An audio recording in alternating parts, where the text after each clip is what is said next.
ओम शांति। आज है 2 नवंबर। आज की मुरली का स्लोगन है, नॉलेजफुल वह है जिसका हर कर्म श्रेष्ठ और सफल हो। तो बाबा कहते हैं नॉलेजफुल अर्थात मास्टर ज्ञान सागर, नॉलेज अर्थात समझ। और जब हमको समझ हो जाता है तो हम सदा सफलता मूर्त बन जाते हैं, क्योंकि नॉलेजफुल वही होता है जिसका समय भी सफल होता है, संकल्प भी सफल होता है, संपर्क और संबंध भी सदा सफल होता है। तो बाबा कहते हैं कि जहाँ मास्टर नॉलेजफुल हैं वहाँ सफलता मूर्त भी हैं।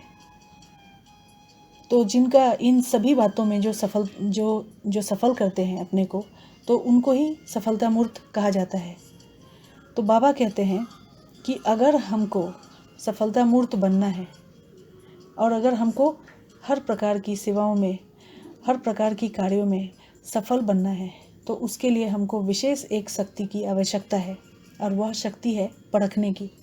अगर हमारे अंदर परखने की शक्ति तीव्र है तो हम भिन्न भिन्न प्रकार के आए हुए विघ्नों को जानकर, समझकर, उसे पहले ही जानकर, उसे समझकर, उन विघ्नों द्वारा हमारे ऊपर जो वार होने वाली है उन्हें पहले से ही समझकर उनको हम समाप्त कर देते हैं।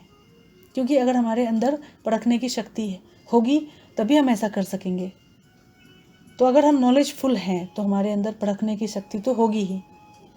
तो इसीलिए हम अपनी सभी विघ्नों को पार कर लेते हैं। इसके कारण हमारा जो व्यर्थ समय वह समर्थ समय में परिवर्तित हो जाता है। और ऐसे ही सेवा में हर एक आत्मा की मुख्य इच्छा और उसका मुख्य संस्कार जानने के कारण, उसी प्रमाण उस आत्मा को हम वही प्राप्ति कराने के कारण सेवा में भी सदा सफल बन जाते हैं। क्योंकि हम आत्माओं को पहले से ही परख लेते हैं कि उसको क्या चाहिए और उसके संस्कार कैसे हैं, और उसके संस्कार के अनुसार हम अपने संस्कार को परिवर्तित करके उसके सामने हम प्रस्तुत होते हैं।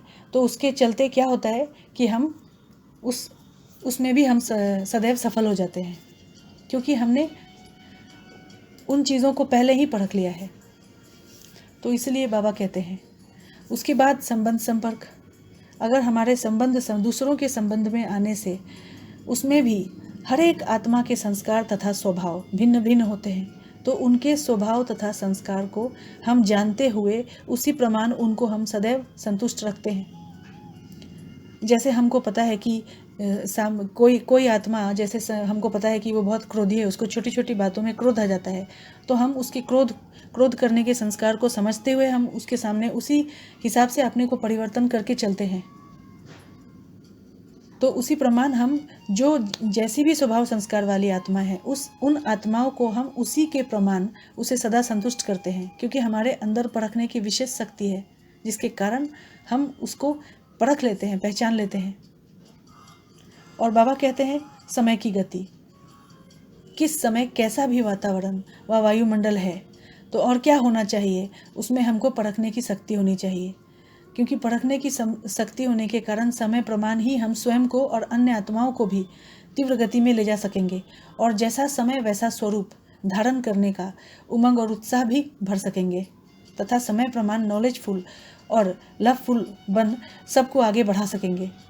क्योंकि अगर बहुत खुशी का माहौल है और उसमें कुछ आत्माएं अगर नाराज़ है, दुखी है, परेशान है, तो हम उस माहौल के अनुसार उनको उसी में हम ढाल सकेंगे। तो इसलिए बाबा कहते हैं कि समय की गति को पहचानते हुए समय प्रमाण उनको परिवर्तन करने का। तो जो नॉलेजफुल आत्माएं होंगी उन्हीं के अंदर ये सारी कला होगी विशेष। तो इसके लिए यही शक्ति हमको मुख्य करके अपने अंदर डेवलप करना पड़ेगा, और वो है परखने की शक्ति। क्योंकि परखने की शक्ति के कारण ही हम सदा सफलता मूर्त बन सकते हैं, सफलता को प्राप्त कर सकते हैं। और जहाँ पे हम सफलता मूर्त बनते हैं तो उनके सामने प्रकृति और परिस्थिति भी दासी बन जाती है। तो इसलिए बाबा कहते हैं कि प्रकृति और परिस्थिति के ऊपर वे सदा विजयी बनते हैं। वे प्रकृति व परिस्थिति के वशीभूत नहीं होते, लेकिन सदा उनके ऊपर विजयी होते हैं। तो ऐसे ही विजयी आत्मा ही सदा सफलता, उनको सदा के लिए सफलता मूर्त का वरदान मिल जाता है। तो इसलिए आज की मुरली के स्लोगन में बाबा कह रहे हैं कि नॉलेजफुल वह है जिसका हर कर्म श्रेष्ठ है। कर्म श्रेष्ठ अर्थात उसका समय भी सफल, संकल्प भी सफल, संबंध और संपर्क में भी सफल, और वह समय प्रमाण अपने आप को चलाते हैं और ढाल देते हैं उसी में। तो इसलिए उनका कर्म भी श्रेष्ठ होता है और वो सफल हो जाते हैं, और उनको सफलता मूर्त का वरदान बाबा से सहज ही प्राप्त होता रहता है। ओम शांति।